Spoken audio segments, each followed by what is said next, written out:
आधी रात हो चुकी थी। काले महल के ऊपर बिजली चमक रही थी। बारिश नहीं हो रही थी, लेकिन आसमान से लाल राख गिर रही थी। पूरा साम्राज्य डर में डूब चुका था, क्योंकि अब हर तरफ सिर्फ एक ही नाम गूंज रहा था, मौत का सुल्तान। महल के सबसे ऊपरी कमरे में हाशिम अकेला खड़ा था। उसकी सांसें भारी थीं, आंखों के नीचे काले निशान, और सिर पर वही शैतानी ताज। अब ताज उसकी त्वचा में धंसने लगा था, जैसे वो धीरे धीरे उसका हिस्सा बन रहा हो। हाशिम दर्द से कराहा, मुझसे ये नहीं होगा। तभी आईने में उसका चेहरा बदलने लगा। धीरे धीरे उसके पीछे जुल्फिकार दिखाई दिया। लाल आंखें, भयानक मुस्कान। तू अभी भी लड़ रहा है? हाशिम चिल्लाया। मैं तेरे जैसा नहीं बनूंगा। जुल्फिकार हंसा। तू बन चुका है।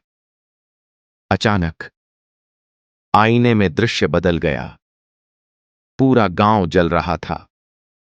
लोग चीख रहे थे, और उन सबको मारने वाला कोई और नहीं, बल्कि खुद हाशिम था।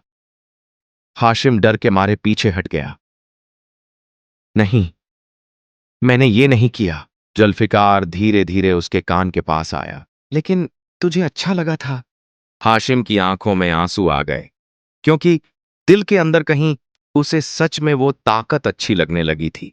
उसी समय महल के नीचे गुप्त सुरंगों में जारा और बूढ़ा आदमी छुपे हुए थे। दीवारों पर पुराने निशान बने थे, और बीच में एक विशाल पत्थर का दरवाजा। जारा ने मशाल उठाई और दरवाजे पर बने चिन्ह को देखा। वही शैतानी ताज। बूढ़ा आदमी कांप गया। 300 साल बाद यह दरवाजा फिर खुलने वाला है। जारा ने पूछा, इसके पीछे क्या है? बूढ़े ने धीरे से जवाब दिया, मौत का दरबार। जारा ने दरवाजा धक्का देकर खोला। धड़ाम। अंदर बहुत अंधेरा था, लेकिन धीरे धीरे मशाल की रोशनी में जो दिखाई दिया, उसे देखकर दोनों जम गए। हजारों कंकाल, दीवारों से जंजीरों में बंधे हुए, और बीच में एक विशाल काला कुआं, जिसके अंदर से फुसफुसाहट आ रही थी, जैसे हजारों आत्माएं रो रही हों। बूढ़ा आदमी घुटनों पर गिर पड़ा। या अल्लाह! जारा धीरे धीरे आगे बढ़ी, और तभी उसे दीवार पर कुछ लिखा दिखाई दिया। ताज को तोड़ने वाला जिंदा नहीं बचेगा। जारा की सांसें रुक गईं।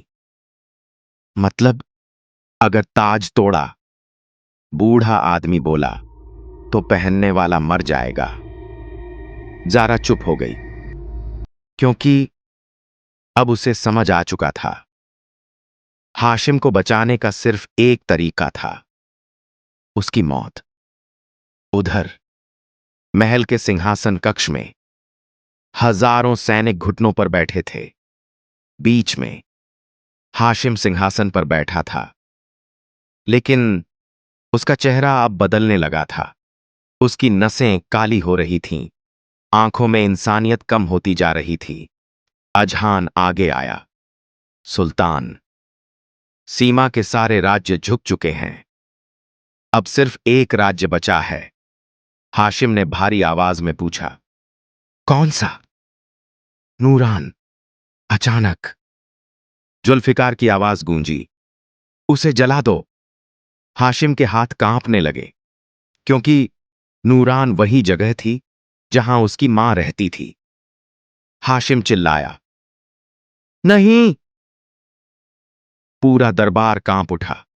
अजहान हैरान था। पहली बार सुल्तान की आंखों में डर दिखाई दिया। जुल्फिकार गुस्से से गरजा, कमजोरी! अचानक पूरा महल हिलने लगा।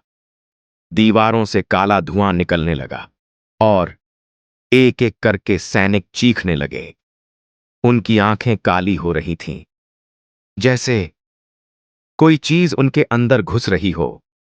अजहान डर गया। ये क्या हो रहा है? जुल्फिकार हंसा। ताज नया शरीर चुन रहा है।